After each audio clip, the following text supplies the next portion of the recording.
bersama-sama mendeklarasikan Pentakosta ketiga. Pentakosta ketiga.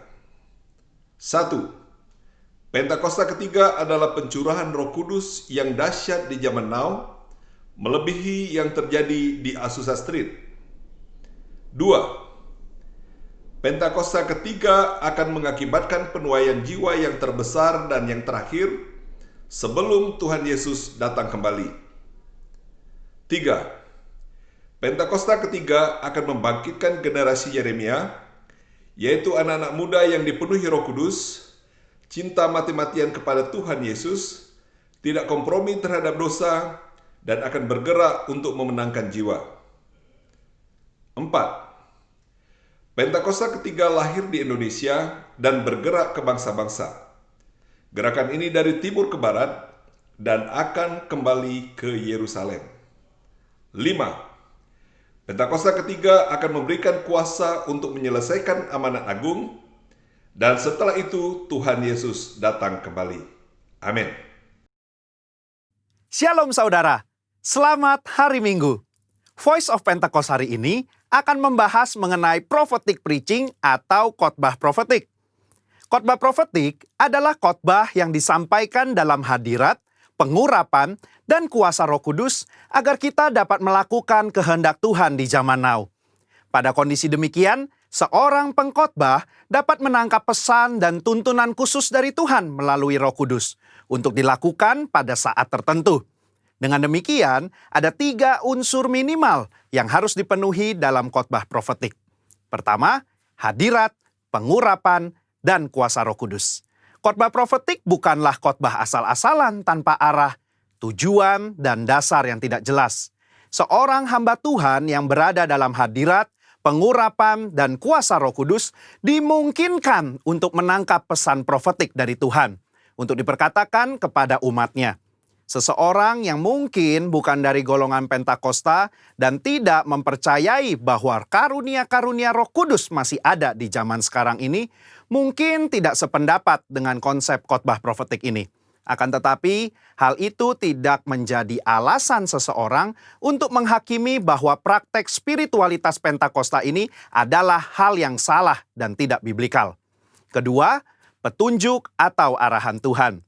Di dalam Kisah Para Rasul 1 ayat 2, dikatakan bahwa sampai pada hari ia terangkat, sebelum itu ia telah memberi perintahnya oleh Roh Kudus kepada rasul-rasul yang dipilihnya. Ini merupakan gambaran bahwa insan Pentakosta juga dapat menerima perintah dan tuntunan Tuhan melalui Roh Kudus. Dalam ayat ini tidak dikatakan bahwa Tuhan Yesus memberi perintah kepada murid-murid melalui firman Tuhan yang tertulis, melainkan melalui Roh Kudus.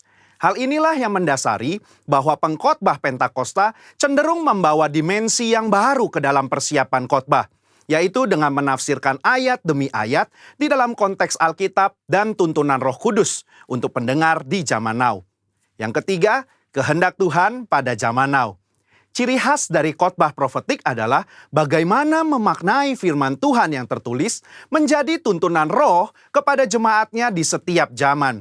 Kita percaya firman Tuhan berlaku dan aplikatif dalam setiap kondisi dan situasi.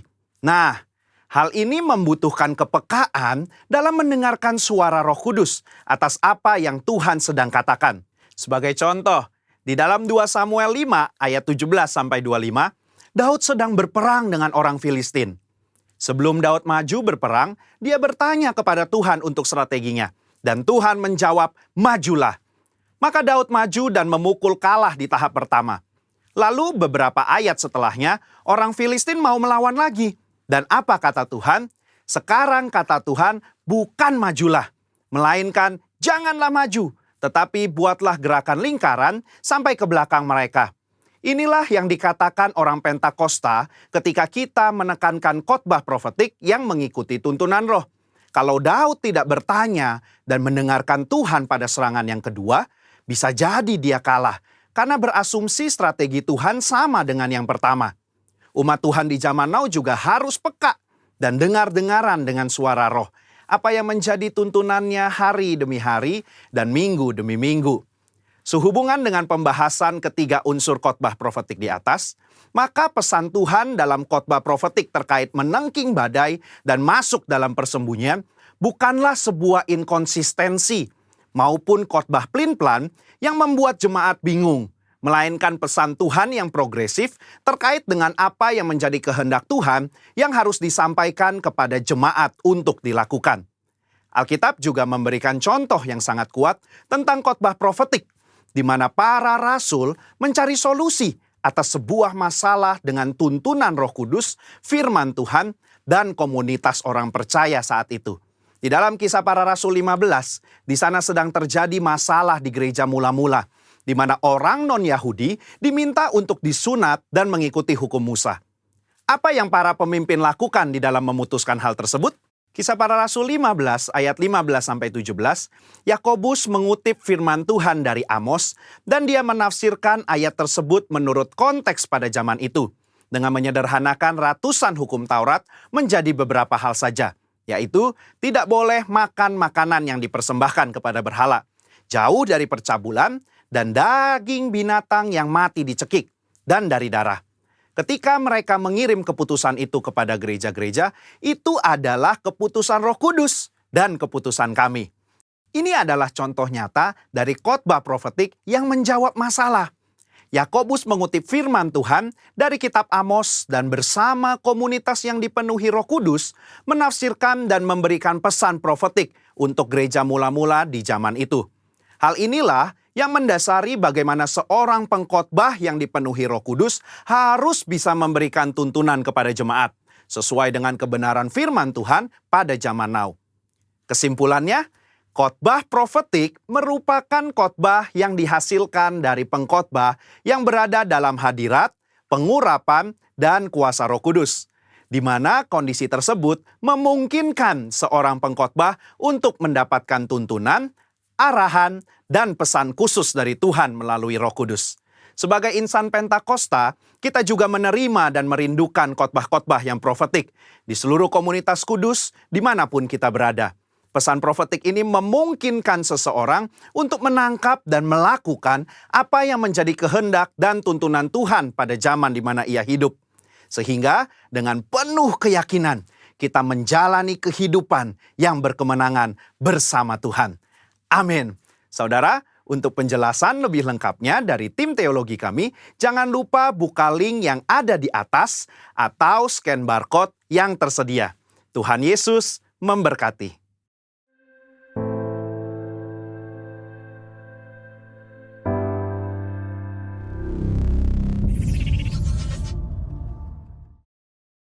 Shalom Bapak Ibu yang diberkati Tuhan.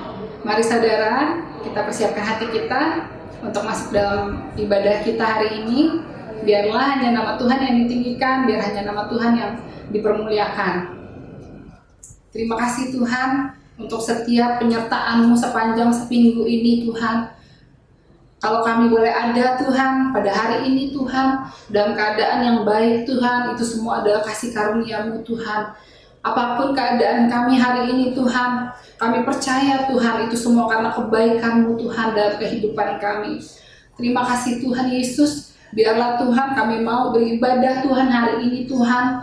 Biar hanya Engkau Tuhan yang kami cinta, biar hanya Engkau yang kami puji dan kami sembah Tuhan. Tidak ada nama lain Tuhan yang kami sembah selain Engkau Yesus Kristus. Dalam nama Yesus Tuhan kami telah berdoa dan mengucap syukur. Haleluya. Amin. Terima kasih Tuhan, sebab Engkau sungguh baik dalam kehidupan setiap kami. Kasih setia-Mu Tuhan, tak pernah ada habisnya bagi kami. Yesus, Kau sungguh baik. Yesus, nama-Mu indah.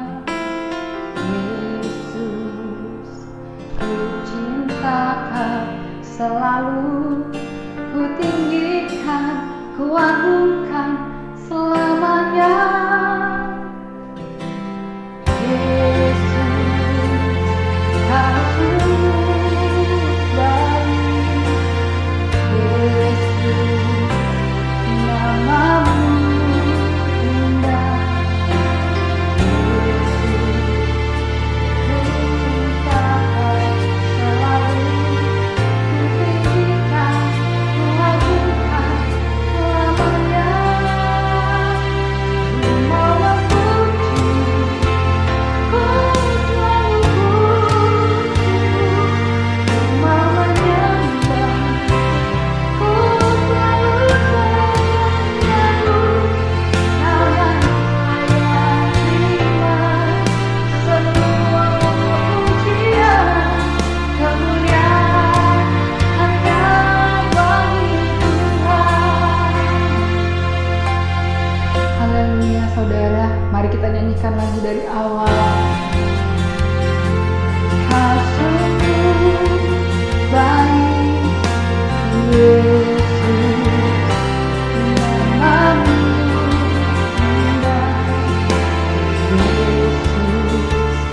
Dalam hal apapun juga percayalah bahwa Tuhan tidak pernah meninggalkan kita.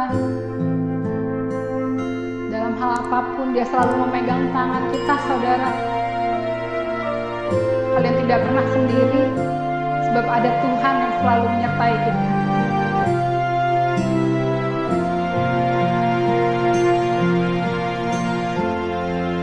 Ku tidak takut, sebab Kau besertaku. Ku tidak bimbang,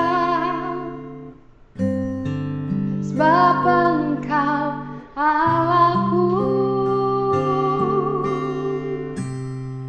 Engkau meneguhkanku,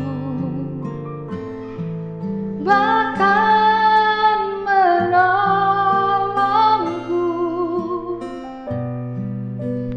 Kau batu karangku, Yesus Tuhan.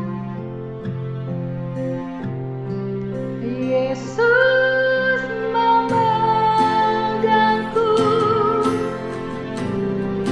dengan tangan kananmu. Yesus memberiku kemenangan. Yesus memegangku dengan tangan kananmu. Yesus memberiku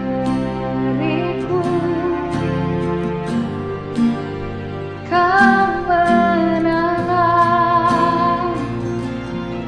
Oh, thank you Lord Jesus. Kau penolong kami, Kau setia Tuhan. Selamanya kami cinta Yesus.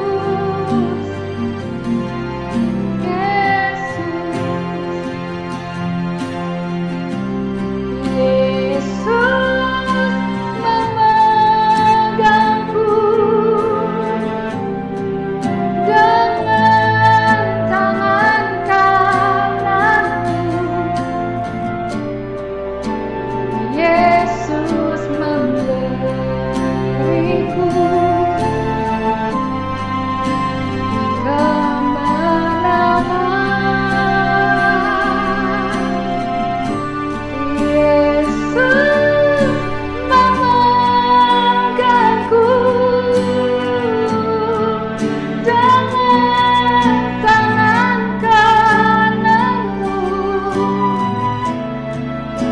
Yesus memberiku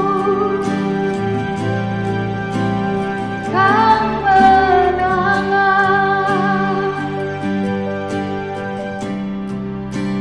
Yesus memberiku, Yesus memberiku, Yesus memberiku kemenangan.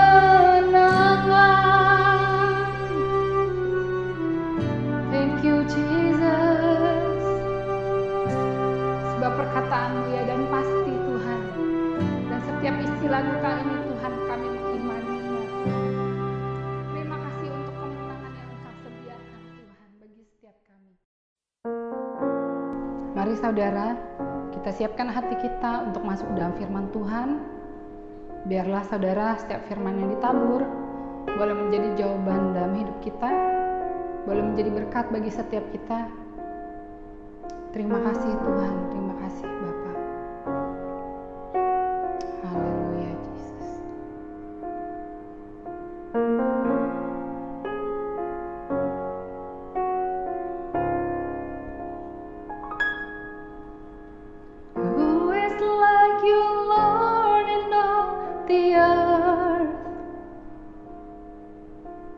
Matchless love and beauty, endless worth. Nothing in this world can satisfy. 'Cause Jesus, you're the cup that won't run dry. Your presence is heaven to me.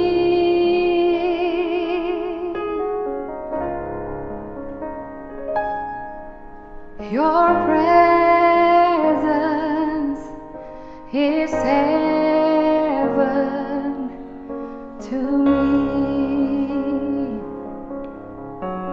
Oh, treasure of my heart and of my soul. In my weakness you are merciful. Redeemer of my past and present wrongs, holder of my future days to come. Oh Jesus, your presence is heaven to me. Oh Jesus, your presence is heaven to me.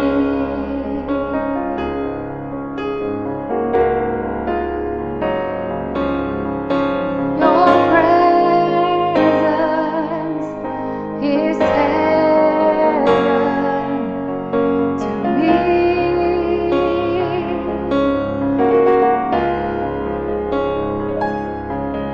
Your presence is heaven to me. Wow. Singing, oh Jesus,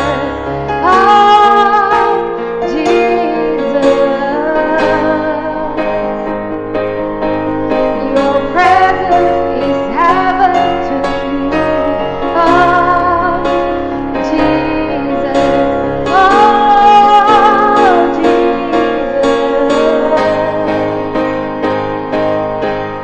your presence is heaven to me. Oh Jesus,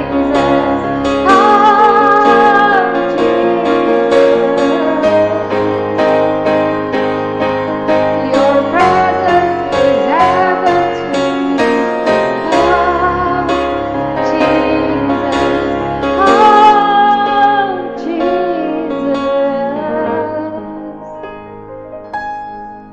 Your presence is heaven to me. Shalom Bapak Ibu, senang jumpa kembali dengan Jemaat Empang 3. Saya percaya kita semua baik-baik saja dalam perlindungan Tuhan sampai hari ini dan kita mengucap syukur. Mari kita siapkan hati kita untuk kita akan dengarkan firman Tuhan pada saat ini. Kita berdoa. Bapa di surga, kami kembali mengucap syukur untuk hari ini Tuhan, untuk di mana kebenaran akan disampaikan. Tuhan, berkati kami semua hamba yang berbicara, umat-Mu yang mendengar, kami sama-sama diberkati dan kami bertumbuh menjadi umat pemenang di hari ini. Roh Kudus ambil alih dalam nama Yesus. Haleluya. Amin. Puji Tuhan, Bapak Ibu Saudara yang dikasih dalam Tuhan Yesus Kristus. Kita sudah masuk di 2021. Kita sedang melihat sebuah kemenangan yang akan terjadi bagi kita di tahun ini. Mungkin Anda bertanya bagaimana bisa menang dalam situasi ini. Hari ini saya akan berbicara dengan tema menanti waktu Tuhan. Hari-hari ini semua orang sedang menanti waktu Tuhan itu. Kapan Tuhan melawat saya, kapan Tuhan memulihkan negeri kami, dan sebagainya. Nah, saat ini saya akan bagikan beberapa hal tentang menanti waktu Tuhan. Hal yang pertama, kita lihat di sini bahwa kita orang-orang percaya, kita harus siap untuk hal demikian. Firman Tuhan yang akan saya bacakan pada saat ini adalah Mazmur 105 ayat 16 sampai dengan ayatnya yang ke-22. Firman Tuhan berbunyi demikian, ketika ia mendatangkan kelaparan ke atas negeri itu dan menghancurkan seluruh persediaan makanan, diutusnyalah seorang mendahului mereka, Yusuf yang dijual menjadi budak. Mereka menghimpit kakinya dengan belenggu, lehernya masuk ke dalam besi. Sampai saat firman-Nya sudah genap dan janji Tuhan membenarkannya. Raja menyuruh melepaskannya, penguasa-penguasa bangsa-bangsa membebaskannya. Dijadikan dia tuan atas istananya dan kuasa atas segala harta kepunyaannya. Amin buat firman Tuhan. Saudara, cerita ini menceritakan tentang bagaimana Yusuf. Pemazmur menjelaskan demikian. Seperti tema saya tadi adalah menanti waktu Tuhan. Dari konteks pembacaan firman kita pada saat ini, poin pertama yang saya ambil untuk menantikan waktu Tuhan adalah ketaatan. Saudara yang dikasih dalam Tuhan Yesus, Yusuf sedang dipersiapkan untuk keselamatan satu bangsa. Perhatikan, Yusuf sedang dipersiapkan untuk menyelamatkan satu bangsa.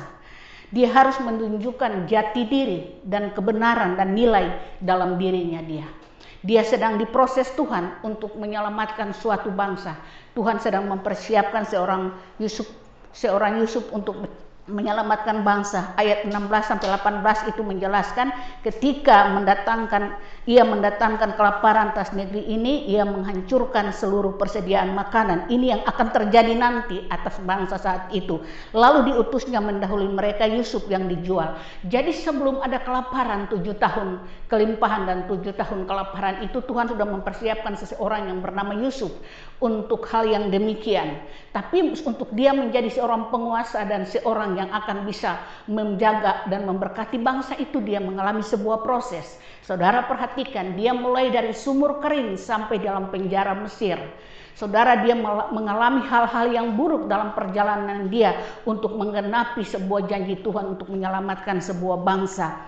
Nah, Yusuf tetap berdiri teguh dalam sebuah ketaatan untuk menjalani hal yang demikian.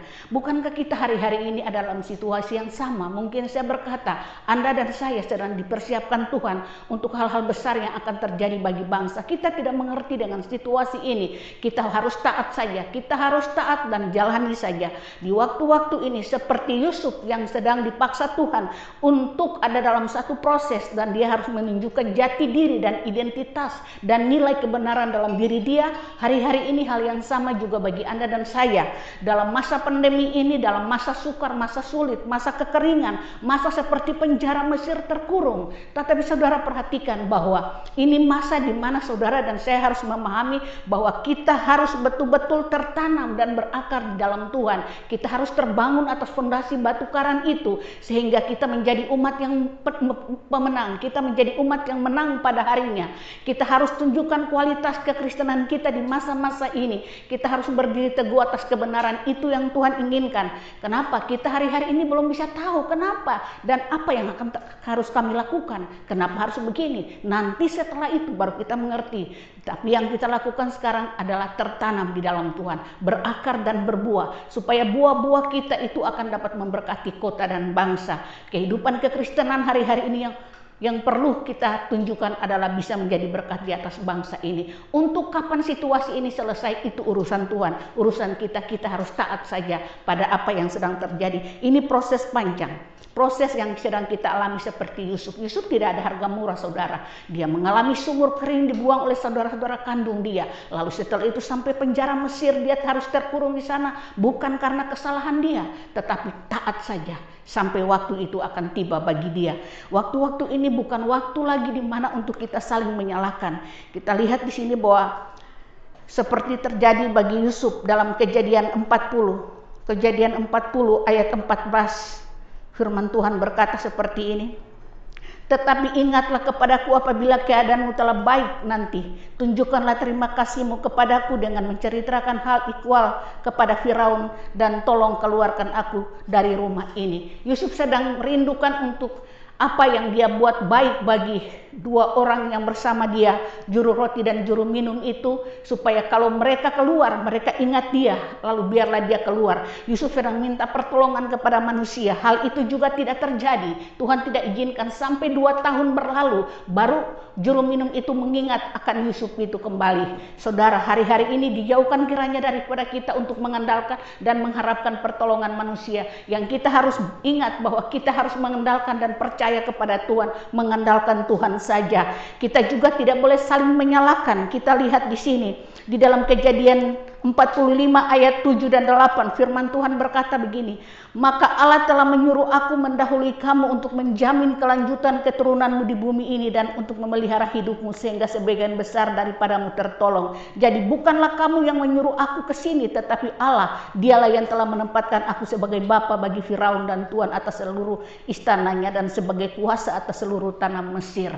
Artinya begini, bukan saudara-saudaranya itulah yang membuat Yusuf ada di Mesir. Yusuf katakan demikian, tetapi Tuhanlah yang membawa aku lebih dulu ke sini. Itu yang dibilang bahwa Tuhan sedang mempersiapkan dia untuk menyelamatkan sebuah bangsa waktu masa kesukaran itu datang, saudara. Oleh sebab itu saya katakan pada saat ini, mari saudara kita taat untuk menjalankan kehidupan kekristenan kita pada situasi ini. Tidak boleh saling menyalahkan, tidak boleh juga minta pertolongan manusia. Kita berharap kepada Tuhan dan kita mengucap syukur untuk keadaan ini. Terus taat dengan proses ini.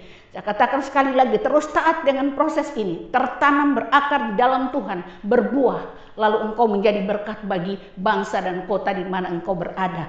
Dan biarlah perjalanan panjang yang sedang kita alami 1 tahun lebih, kita juga tidak tahu kapan proses ini berakhir, kapan sumur kering dan penjara Mesir ini terlepas dari kita. Tapi satu hal kita tahu pasti selesai, kapan kita tidak mengerti, saudara. Tapi marilah kita pegang janji firman Tuhan, marilah kita taat kepada apa yang Tuhan mau sampai waktu Tuhan itu akan tiba bagi kita, sampai waktu Tuhan itu datang bagi kita. Saudara, mungkin Anda bertanya, ibu tidak mengerti, kami juga pengen tahu sampai kapan. Poin yang kedua adalah sampai kualitasmu teruji. Poin kedua, sampai kualitasmu teruji. Kita lihat di sini di ayat yang ke-19 sampai ayatnya yang ke-20. Di situ dia menjelaskan ayat 19 sampai ayat yang 20, dia katakan, sampai saat firman-Nya sudah genap dan janji Tuhan membenarkannya, raja menyuruh melepaskannya dan penguasa-penguasa bangsa-bangsa membebaskannya. Saudara, di sini saya suka dengan ayat yang dikatakan begini, sampai saat firman-Nya sudah genap. Artinya sampai saat kualitasmu sudah teruji, sampai saat di mana sudah terbukti kebenaran itu di dalam dirimu, dalam proses panjang itu, disitulah pembebasan terjadi, disitulah pemulihan terjadi. Saudaraku yang dikasih dalam Tuhan kita Yesus Kristus, Tuhan inginkan hal yang demikian. Itu sebabnya ketaatan penting untuk tertanam dalam Tuhan, untuk membuat engkau bisa teruji kualitasmu sampai firman-Nya sudah genap. Artinya sampai kualitasmu sudah teruji, sampai kualitasmu sudah terbukti firman itu membenarkan engkau. Alkitab menjelaskan ini, pegang ini baik-baik, sampai engkau teruji, terbukti kualitas kebenaranmu, maka disitulah firman Tuhan akan membenarkan engkau. Saudaraku yang kekasih, ini menarik sekali bagi kita. Firman Tuhan membebaskan engkau, maka engkau lihat ada pembebasan dalam dirimu, dalam keluargamu, ada pemulihan dalam dirimu, dalam keluarga, dalam kota dan bangsa akan terjadi. Kita lihat di sini seperti dikatakan dalam Ayub 23 ayat 10. Ayub 23 ayat 10, firman Tuhan berkata, karena ia tahu jalan hidupku, seandainya ia menguji aku akan timbul seperti emas. Ini yang dibilang, sampai engkau mengetahui jalan hidupku, seandainya engkau menguji aku timbul seperti emas murni. Saudara di surga, Bapa di surga memberkati kita semua untuk hal yang demikian. Engkau tahu jalan hidupku. Hari ini Tuhan tahu jalan hidup kita. Tuhan tahu jalan hidup Bapak Ibu. Tuhan tahu juga jalan hidup saya.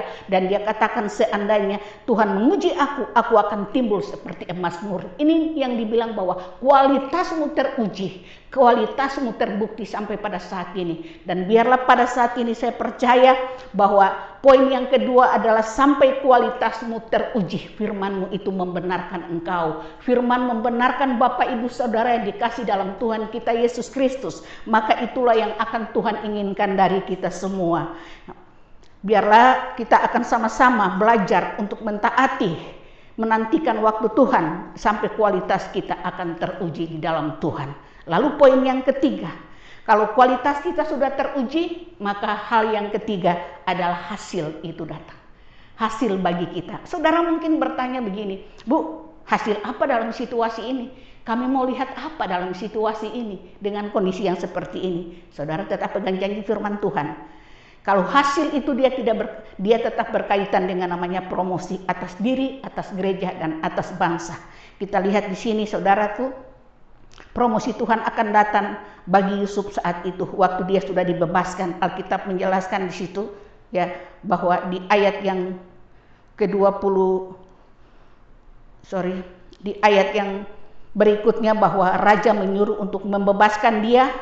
Setelah raja sudah membebaskan dia, maka disitulah kita lihat bahwa raja membuat dia menjadi penguasa atas bangsa-bangsa. Raja menyuruh membebaskannya, dia dijadikan tuan atas istananya dan kuasa atas segala harta kepunyaannya, dan untuk memberikan petunjuk kepada para pembesar sekehendak hatinya. Itulah firman Tuhan. Artinya setelah dia melewati proses panjang, lalu kualitas kekristenannya teruji, kualitas diri dia teruji, hasilnya itu akan dapat. Hasilnya itu tidak jauh daripada promosi dirinya. Diangkat dia menjadi tuan atas istananya, bukan sekedar cuma tuan, tapi dia menjadi penasehat bagi tua-tua yang ada di istana itu. Itulah yang akan terjadi bagi Yusuf pada saat itu. Dan saya lihat bahwa situasi ini Tuhan juga bawa kita, saudara, percaya akan Tuhan. Kejadian 18 ayat 14 berkata demikian. Kejadian 18 ayat 14a berkata seperti ini. Adakah sesuatu apapun yang mustahil untuk Tuhan? Kejadian 18 ayat 14. Mungkin saudara jangan berkata, mana mungkin di situasi ini ada promosi-promosian. Saudara perhatikan. Ayat 14a dari Kejadian 18 berkata, adakah sesuatu apapun mustahil untuk Tuhan? Tidak ada. Sarah yang sudah tua, Sarah yang sudah mati haid, yang sudah kedokteran menjelaskan tidak mungkin ada orang seusia itu bisa melahirkan. Tetapi dia masih bisa melahirkan. Maka malaikat bilang, tahun depan kami kembali, engkau mempunyai anak laki-laki. Nah saudara, itu sebabnya di ayat 14 bagian A dia katakan, adakah sesuatu apapun yang mustahil untuk Tuhan? Tidak ada. Jadi kalau promosi datang untuk Anda, itu pasti. Yang penting sekarang taat, lalu tunjukkan betul-betul kualitas dirimu di hadapan Tuhan. Maka hasil akan muncul. Waktunya kapan? Tidak tahu. Engkau tunggu saja sampai firman itu digenapi. Lalu saudara perhatikan, waktu kualitasmu sudah teruji, hasilnya sudah ada, promosinya sudah datang bagi kita. Maka kita lihat di sini bahwa Yesaya 60 ayat 1 dia katakan tentang kemuliaan Sion yang akan datang. Bangkitlah, menjadi teranglah, sebab terangmu datang dan kemuliaan Tuhan terbit atasmu.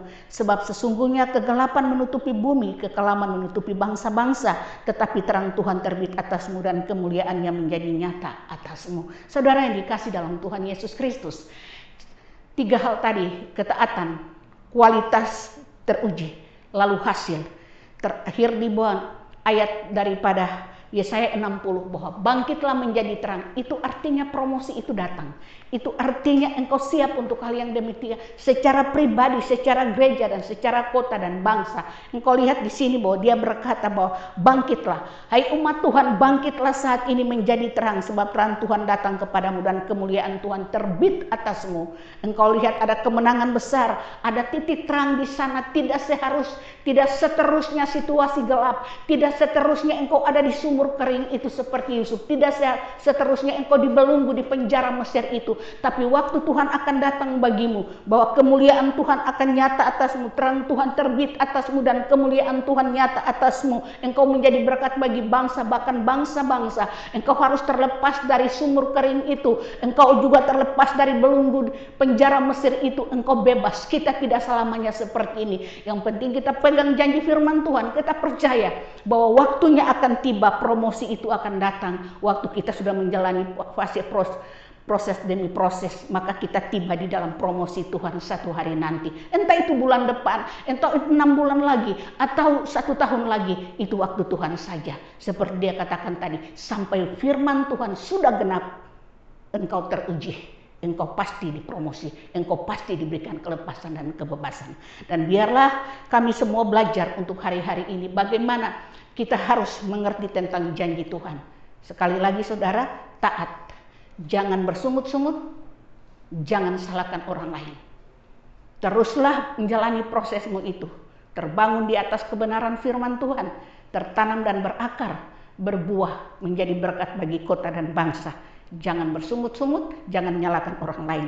Lalu teruslah engkau menunjukkan kualitasmu yang sesungguhnya, sehingga kualitasmu teruji, lalu disitulah firman digenapi dalam dirimu, engkau dimurnikan, engkau menjadi berkat, hasilmu akan ada, promosimu datang bagimu saat ini, lalu engkau akan menjadi berkat besar.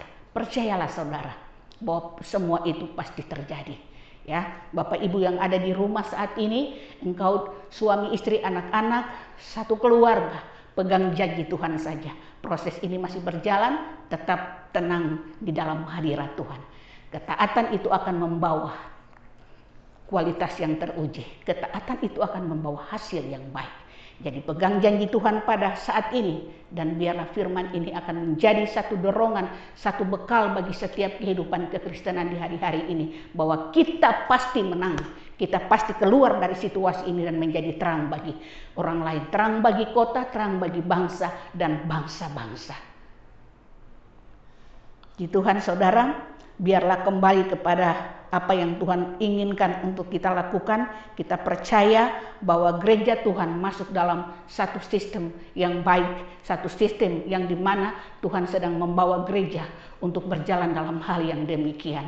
Kekuatan daripada Tuhan selalu menyertai gereja Tuhan di masa-masa kekeringan, di masa-masa belenggu itu. Dan biarlah kami kembali kepada nilai yang benar, kami kembali kepada firman Tuhan yang kekal itu, kami kembali kepada poin-poin kebenaran. Jangan tergeser dari poin kebenaran, karena hari-hari ini dunia sedang membawa kita untuk masuk ke sana. Tetapi biarlah kita kembali, kita menantikan waktu Tuhan, kita taat, kita siap untuk kualitas kita teruji, lalu kita siap untuk menikmati hasil itu, supaya kita semua menjadi gereja Tuhan yang diberkati, gereja Tuhan yang maju, gereja Tuhan yang bangkit, gereja Tuhan yang menjadi berkat bagi bangsa dan kota. Amin buat firman Tuhan. Mari kita berdoa. Bapa, terima kasih untuk firman Tuhan yang sudah disampaikan pada saat ini Bapa. Biarlah pelajaran dan perjalanan Yusuf yang membawa dia menjadi seorang yang dapat menyelamatkan sebuah bangsa, dan dia melewati proses panjang dengan ketaatan kepada Tuhan sampai kualitasnya teruji. Lalu firman Tuhan itu membenarkan dia, lalu hasil dan promosinya tiba bagi dia. Hal yang sama juga turun bagi gerejamu pada saat ini, supaya mereka menjadi gereja yang betul-betul menantikan waktu Tuhan. Mereka terus mau taat, mereka terus mau berikan diri mereka untuk tertanam berakar di dalam Tuhan, lalu menjadi pribadi kualitas yang teruji sampai firman itu dibenarkan dalam hidupnya. Lalu biarlah hasil dan promosi itu datang bagi gereja Tuhan. Bapa, kami bersyukur untuk isi hatimu ya Bapa, singkat dan padat, tapi biarlah Tuhan sendiri yang bekerja bagi setiap jemaat Tuhan. Roh Kudus mengartikan itu bagi semua mereka, supaya biar direnungkan menjadi perenungan hari-hari ini untuk tetap menantikan waktu Tuhan dengan ketaatan. Karena dengan ketaatan menghasilkan kualitas yang baik dan menghasilkan hasil untuk menjadi seorang yang dipromosi Tuhan. Terpujilah nama Tuhan untuk saat ini. Kembalikan syukur hormat kepada Engkau saja. Hanya di dalam nama Tuhan Yesus kami berdoa dan mengucap syukur bagi Bapa di surga. Haleluya. Amin. Saudara, kita membacakan Mazmur 1 sebagai doa kita agar itu menjadi bagian keseharian dalam kehidupan kita. Mari kita bersama-sama. Dalam lindungan Allah, orang yang duduk dalam lindungan yang maha tinggi dan bermalam dalam naungan yang maha kuasa akan berkata kepada Tuhan, tempat perlindunganku dan kubu pertahananku, Allahku yang kupercayai. Sungguh dialah yang akan melepaskan engkau dari jerat penangkap burung dan penyakit sampar yang busuk. Dengan kepadanya akan melindungi engkau, di bawahnya engkau akan berlindung, kesetiaannya ialah perisai dan pagar tembok. Engkau tak usah takut terhadap kedahsyatan malam, terhadap panah yang terbang di waktu siang, terhadap penyakit sampar yang berjalan di gelap, terhadap penyakit menular yang mengamuk di waktu petang. Walau 1000 orang rebah di sisimu dan 10.000 di sebelah kananmu, tetapi itu tidak akan menimpamu. Kau yang menontonnya dengan matamu sendiri dan melihat pembalasan terhadap orang-orang fasik. Sebab Tuhan ialah tempat perlindunganmu, yang maha tinggi telah kau buat tempat perteduhanmu. Malapetaka tidak akan menimpa kamu, dan tulah tidak akan mendekat pada kemahmu. Sebab malaikat-malaikatnya akan diperintahkannya kepadamu untuk menjaga engkau di segala jalanmu. Mereka akan menatang engkau di atas tangan supaya kakimu jangan teratuh pada batu. Singa ada ular tedung akan kau langkahi. Kau akan menginjak anak singa dan ular naga. Sungguh hatinya melekat padaku, maka aku akan meluputkannya. Aku akan membentenginya sebab ia mengenal namaku. Bila ia berseru kepadaku, aku akan menjawab. Aku akan menyertai dia dalam kesesakan. Aku akan meluputkannya dan memuliakannya. Dengan panjang umur akan kukenyangkan dia, dan akan perlihatkan kepadanya keselamatan yang daripadaku. Amin. Saudara, kita akan masuk dalam doa syafaat dan kita akan mengakhiri ibadah kita pada hari ini. Mari kita satukan hati kita berdoa. Bapa, sekali lagi tentunya kami mengucap syukur untuk semua kebaikan-Mu dalam kehidupan kami. Tiba saatnya kami mau bersyafaat buat bangsa dan negara kami, ya Tuhan. Kami berdoa untuk Bapak Presiden kami, Wakil Presiden, semua lembaga tinggi negara, DPR, MPR, MA, Mahkamah Konstitusi, TNI, Polri, ya Tuhan, aparatur pemerintah dari pusat sampai ke daerah. Bapak, kami serahkan semuanya ke dalam tangan-Mu. Biar Engkau yang memimpin, Tuhan. Engkau yang berotoritas atas semuanya, sehingga mereka boleh menjalankan roda pemerintahan ini dengan takut dan getar akan Tuhan, seturut dengan kehendak rencana Tuhan. Bapak, biar kiranya bangsa kami bebas dari virus corona, bangsa kami bebas dari resesi ekonomi, bangsa kami senantiasa ada dalam damai dan sukacitamu, ada dalam keamanan, kedamaian, kerukunan, dan kebahagiaan dan kejayaan, ya Tuhan. Biarlah bangsa kami senantiasa ada di hati-Mu dan di rencana-Mu, ya Tuhan. Bapa, bangsa kami biarlah senantiasa ada dalam keselamatan-Mu sekarang sampai selama-lamanya. Kami juga berdoa buat pemimpin rohani kami, buat Bapak Pendeta Insinyur Niko Nyoto Radio dengan keempat wakilnya, buat Bapak Pendeta Budi Sastra Diputra, dan juga untuk semua gembala cabang ranting dan semua gembala kul pelayan Tuhan dimanapun berada. Bapak, kami serahkan mereka sebagai dalam Kamu. Biarlah semuanya boleh menjalankan tugas pelayanannya seluruh dengan kehendak rencana Tuhan. Berkati seluruh kehidupan mereka, Tuhan. Pimpinan penyertaan-Mu sempurna atas mereka. Apapun yang mereka kerjakan, Engkau membuatnya berhasil beruntung di dalam nama Tuhan Yesus Kristus. Bapak, kami juga berdoa secara khusus buat keluarga besar GBM 3 memasuki tahun 2021, Tuhan. Tahun integritas, the year of integrity, Tuhan. Biarlah setiap kami, keluarga besar GBM 3, kami mau dengan segala rendah hati dibentuk oleh Tuhan menjadi pribadi-pribadi yang berintegritas sesuai dengan standar nilai integritas kerajaan surga-Mu, ya Tuhan. Agar saat Engkau datang kali kedua yang sudah sangat dekat, setiap kami boleh bersama-sama dengan Engkau dalam kemuliaan-Mu di awan-awan yang permai. Bahkan tidak hanya kami, tetapi keluarga kami, keluarga besar kami, sanak famili kami, sahabat kerabat kami, tetangga muka belakang kiri kami yang belum percaya kepada-Mu, Tuhan, belum menjadi bagian dari kerajaan surga yang belum diselamatkan, Tuhan. Engkau selamatkan juga mereka, Tuhan, agar mereka boleh bersama-sama dengan kami, Tuhan, menyambut Engkau di awan-awan yang permai, menjadi bagian kerajaan surga-Mu, kekal bersama Engkau selama-lamanya, ya Tuhan. Terima kasih, ya Bapa. Kami juga berdoa setiap yang mengalami kelemah tubuh, Tuhan Kau memberikan kesehatan dan kekuatan. Yang lemah dikuatkan, yang miskin diberkahi, sakit disembuhkan, yang mengalami pergumulan, Tuhan, Engkau jalan keluar atas setiap pergumulan mereka. Dan memasuki tahun integritas ini, Tuhan, kami percaya, Tuhan, setiap kami akan menjadi pemenang, bahkan lebih daripada pemenang, karena kami memiliki nilai-nilai kehidupan, karena kehidupan kami penuh dengan integritas sesuai dengan standar kerajaan surga-Mu. Terima kasih, ya Tuhan, Engkau sendiri yang menopang kami sehingga kami mampu untuk senantiasa berdiri di hadapan-Mu sampai selama-lamanya. Terima kasih, Tuhan. Berkati segala usaha pekerjaan pelayanannya, apapun yang dikerjakan oleh umat jemaat keluarga besar GBM 3 dan keluarga besar kami dimanapun berada, Engkau membuatnya berhasil beruntung di dalam nama Tuhan Yesus Kristus. Dan biarlah melalui semuanya itu, Tuhan, kami boleh kembalikan untuk menjalankan kemuliaan nama-Mu melalui seluruh aktivitas kehidupan kami, dimanapun kami berada sekarang sampai selama-lamanya. Terima kasih, ya Bapa.